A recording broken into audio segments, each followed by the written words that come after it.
जय भोजपुरी रउआ लोग से एगो निहोरा बाकी लाल रंग के सब्सक्राइब बटन के दबा के भोजपुरी फैंस क्लब से जुड़ जाए जा और ये घंटी वाला बटन के दबा के भोजपुरी के सब जानकारी बिल्कुल फ्री में मोबाइल पे पाई जा। रिलीज हुआ खेसारी लाल यादव का मुरुगुआ वाला होली टीजर। जी हाँ, नमस्कार दोस्तों, स्वागत है आप सभी का हमारा चैनल BFC एल्बम न्यूज में। वीडियो को आगे देखने से पहले लाइक करिए, चैनल पे नए हैं तो सब्सक्राइब करिए, घंटी कॉल पे सिलेक्ट करके वीडियो को आगे जरूर शेयर करिएगा। दोस्तों बता दें कि आज सुबह में सारे कामा हम भोजपुरी यूट्यूब चैनल पर रिलीज किया गया खेसारी लाल यादव का गाना मुरुगिया तसली में बनी का टीजर रिलीज कर दिया गया है। जी हाँ दोस्तों, आप लोगों को बता दें कि इस गाने को खेसारी लाल यादव के साथ नेहा राज गाई हैं।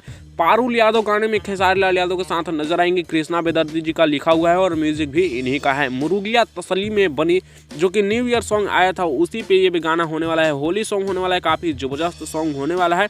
और ये गाना आप लोगों के बीच में फुल वीडियो सॉन्ग कल ही रिलीज किया जा रहा है। जी हाँ दोस्तों, इस गाने का फुल वीडियो सॉन्ग कल आप लोगों के बीच में सुबह 7 बजे रिलीज कर दिया जाएगा सारे गामा हम भोजपुरी यूट्यूब चैनल पर, तो आप लोग बने रहिएगा। वैसे आप लोग मुरुगिया तसली में बनी का टीजर देखें या फिर नहीं, नीचे कमेंट्स में बताइएगा। नहीं देखें तो एक बार जरूर देखिएगा और देख लिए तो नीचे कमेंट्स में बताइएगा कि आप लोगों को गाना कैसा लगा। इस वीडियो में इतना ही, मैं इस वीडियो को यहीं पर खत्म कर रहा हूँ। वीडियो पसंद आया होगा तो लाइक शेयर सब्सक्राइब करिएगा। ऐसी और लेटेस्ट वीडियो देखने के लिए आप हमारे चैनल BFC एल्बम न्यूज के साथ सब्सक्राइब करके जुड़ जाइएगा।